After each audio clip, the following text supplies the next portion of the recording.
Bonjour à tous, alors aujourd'hui je vous propose un petit exercice pour apprendre à utiliser le déterminant. Voici 4 points dans un repère et je vais démontrer que les vecteurs AC et BD sont collinaires. Alors comment on fait ça? Première étape, il me faut les vecteurs AC et BD. Alors pour avoir les vecteurs AC et BD, vous pouvez faire directement. Moi, je vais écrire les coordonnées de A et celles de C de façon à pouvoir avoir les coordonnées de AC. AC, c'est donc coordonnées de C, donc 3 moins coordonnées de A. Donc ici pour l'abscisse, ça fera 3 moins 1. 3 moins 1, ça fait 2. Et pour l'y, donc l'ordonnée, on fera 3 moins 3. Donc de tête, 3 moins 3, ça fait 3 plus 3, ça fait 6. Tout ça, il faut être capable de le faire vite.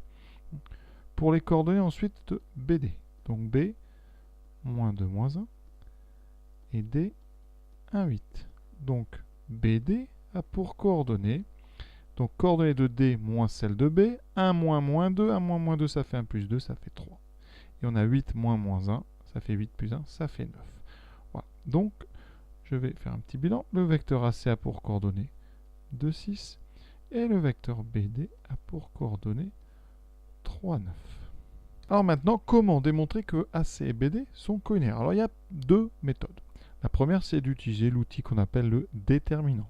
Je vais donc calculer le déterminant de AC-BD. On utilise en fait ce qu'on appelle un critère de collinarité. C'est un calcul qui permet de déterminer si deux vecteurs sont collinaires. Le déterminant, ça va donc être, alors on peut le noter comme ça, on met les coordonnées des deux vecteurs entre deux barres, et ensuite, eh bien on va faire 2 fois 9, moins, alors le moins il est dans la formule, donc voilà, et la deuxième diagonale, moins 6 fois 3.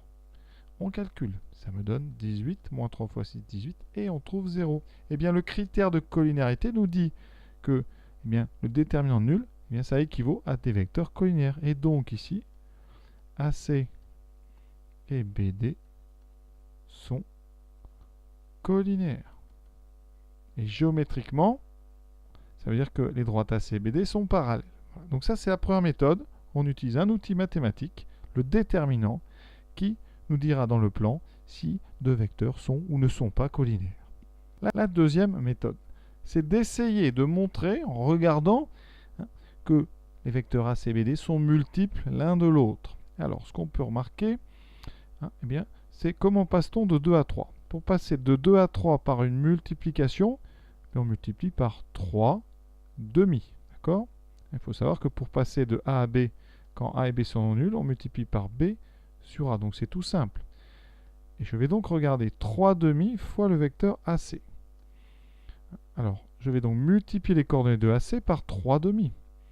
Ça me donnera donc 3 demi fois 2, ça donne bien 3. Et ensuite, 3 demi fois 6.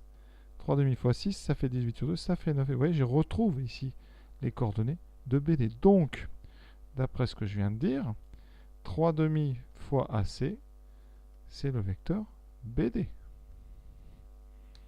Ensuite, vous dites, bah, ça c'est une relation de collinarité, donc AC, en fait BD est un multiple de AC, donc AC et BD sont collinaires. Alors ça c'est une méthode qui marche bien, mais ça marche surtout quand les coefficients sont simples. Si les coefficients sont compliqués, on va rentrer dans des calculs, donc inutile de vous embêter, faites un déterminant. Par contre, si vous voyez la relation de collinarité sans faire de déterminant, utilisez-la, bien sûr. Voilà, l'exercice est déjà terminé. Vous voyez, c'est vraiment des applications rapides pour pratiquer. Et comme ça, pour l'exercice un petit peu plus dur, vous serez prêt sur le plan technique. Voilà. Bonne journée à tous, à bientôt.